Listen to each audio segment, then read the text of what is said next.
Pessoal, boa tarde, fé em Jesus Cristo aí, um abraço a todos aí.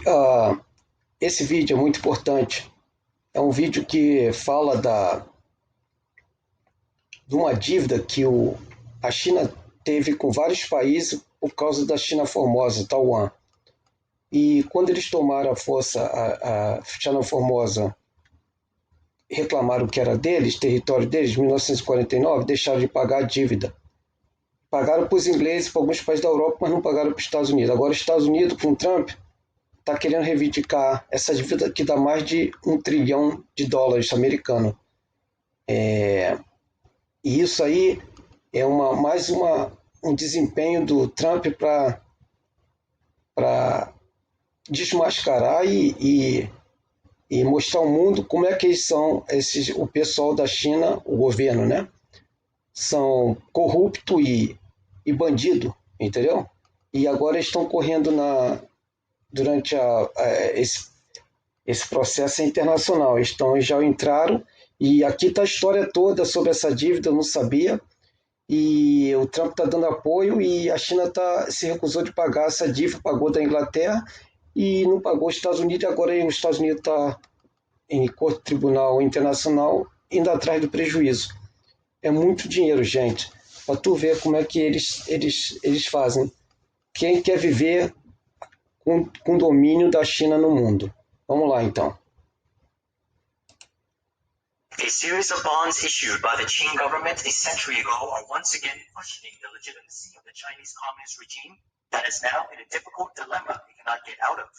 The market value of the bonds is worth 1.6 trillion US dollars, and if the CCP wants to prove itself to be the legitimate government of China, then it has to pay back these bonds. Then it must recognize that the Republic of China, Taiwan, is the legitimate government of China. In 1911, the Huquan Railway Bond was issued by the Qing dynasty to the United States, Britain, France, and Germany to raise funds for the construction of the Huquan Railways that run from Hunan to Guangzhou. The total amount was £6.5 million with an annual interest rate of 5%. The bond was due in 40 years, which was in 1951. After the Qing dynasty was overthrown, the Republic of China recognized the inheritance of the Huquan Railway Bond and repaid part of the interest to the United States. The payments of interests were stopped in 1938 due to the outbreak of the anti-Japanese War. However, when the People's Republic of China subverted the Republic of China in 1949, the PRC refused to recognize the debt. Recently, Americans who hold the Huquan Railway Bond initiated a movement to demand the Chinese Communist Party repay the debt. These bonds were originally issued under the Republic of China, of what we know today as Taiwan. And the communist regime who went in and took over and became official in 1949, it becomes their responsibility to honor this debt. The CCP, Chinese Communist Party's debt, just as they paid Great Britain in 1987 for the very same bonds. It is successor government doctrine. Based in Tennessee, the American Bondholders Fund organization represents 20,000 American citizens holding Huquan Railway bonds in 46 states. These Americans inherited the bonds from their grandparents or parents. Jana Bianco expressed to NTD that governments all over the world issue long-term debt. For example, the CCP currently issued 100-year bonds to Europe. Therefore, to call the Huquan Railway Bond an antique or historical debt belittles the legality and credibility of this sovereign debt. The CCP also has a precedent for repaying the Huquan Railway Bond. In 1987, the British Prime Minister, Margaret Thatcher, ordered the CCP to cash in bonds held by the British. Otherwise, it would lose access to the British capital market and also lose the right to reclaim Hong Kong's sovereignty. The Beijing authorities then reached a settlement agreement with the UK to pay UK creditors £23.5 million. However, the CCP has always refused to cash in on bonds held by Americans. It selectively defaulted, deliberately not repaying the money owed to American investors. So I testified before Congress on Capitol Hill, on a couple of different committees. I've testified before the World Bank and the IMF. Have held many meetings with members of Congress, administration officials, State Department, Treasury, Securities and Exchange Commission, all of whom this is a legitimate and legal debt owed by the People's Republic of China, but just China refuses to pay, even though they pay Great Britain. As early as 1973, before the establishment of diplomatic relations between the United States and China, the U.S. representative told the CCP during negotiations that although the debt does not have to be repaid immediately, the U.S. will not accept it. Although the CCP government claims to be the only legal government in China and has the right to inherit the sovereignty of Hong Kong left by the Qing government, it does not recognize the right to inherit the Huang Railway bonds issued by the Qing government. A one China policy that the Chinese Communist Party dictates claims Taiwan as part of their one China policy. So unless the People's Republic of China is saying that Taiwan, the Republic of China, is the real China, then this would become the ROC debt. But because the People's Republic of China mandated a one China policy, and that now, as we have seen, how they have tried to take Hong Kong under their banner, and of course Taiwan, and they control the seat at the UN, and make every country abide by their one China policy. Legally, it is the People's Republic of China's debt and obligation. Bianco said that the previous U.S. administrations did not attach any importance to the issue of the Huang Railway bond, but President Trump is different from them. President Donald J. Trump, who is listening to this issue, I have met with him personally. He has committed his support behind this issue. He is the only president that has held China accountable to play by the same rules, to have fair trade, to have, as he said perfectly, reciprocity. And that's what Americans expect. That's what the world expects. So how to make the CCP pay this debt?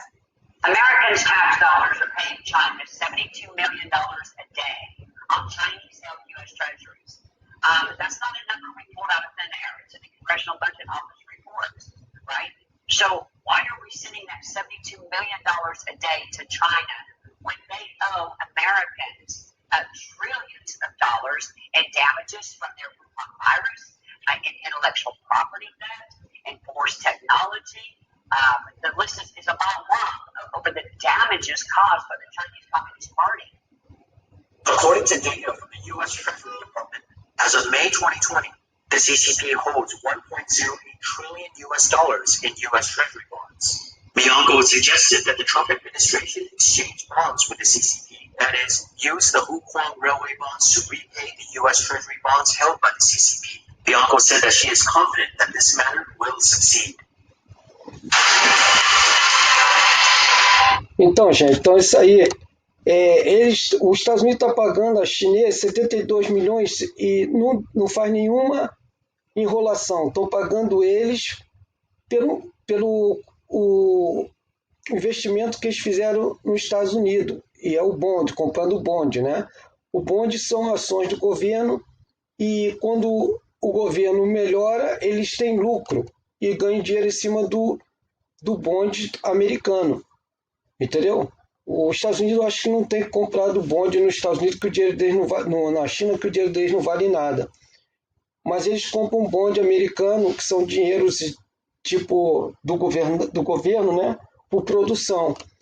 Então, os Estados Unidos produzem e tem lucro, e o que eles fazem? Eles ganham juros e os Estados Unidos têm que pagar. O negócio é o seguinte, que eles não pagaram o tempo do empréstimo que eles fizeram para os Estados Unidos pelas essas companhias de ferroviárias. Então, agora não está certo o Trump reivindicar esse dinheiro da dívida que eles não pagaram. Porque tu vai pagar alguém certinho quando a pessoa no passado fez empréstimo e não pagou para você? Seja ele qual o motivo. Se eles tiveram possessão da terra da China, eles tinham que pagar. Mesmo que os bondes foram da China, transfere para quem se aquisitou da terra, como a Taiwan e a China famosa.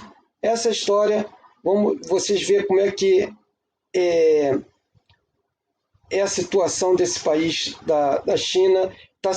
Está se complicando cada vez mais. Se o Trump ficar mais 4 anos, eu não sei, sabe? Pode até vir uma guerra aí até o final do ano. porque eles são do tipo que eles são, quando são descobertos chineses, eles de vez de corrigir, achar que está errado, não. Eles querem cabeçar e romper relações. Então vamos ver como é que isso tudo vai terminar, porque não está cheirando coisa boa aí no futuro, não. Ainda mais com esses militares todos navais americanos da Inglaterra e da Áustria, Japão, lá no sul com a Índia, lá no sul da China. Fique com Deus, boa noite. Gostou do vídeo, por favor, se inscreva e toque no sininho para receber mais, tá? Eu faço isso todo com legendado para vocês, para ajudar aí as notícias boas que você não encontra na televisão de vocês aí no Brasil, nem em lugar nenhum. Essa é muito boa, direto da China, famosa. Um abraço.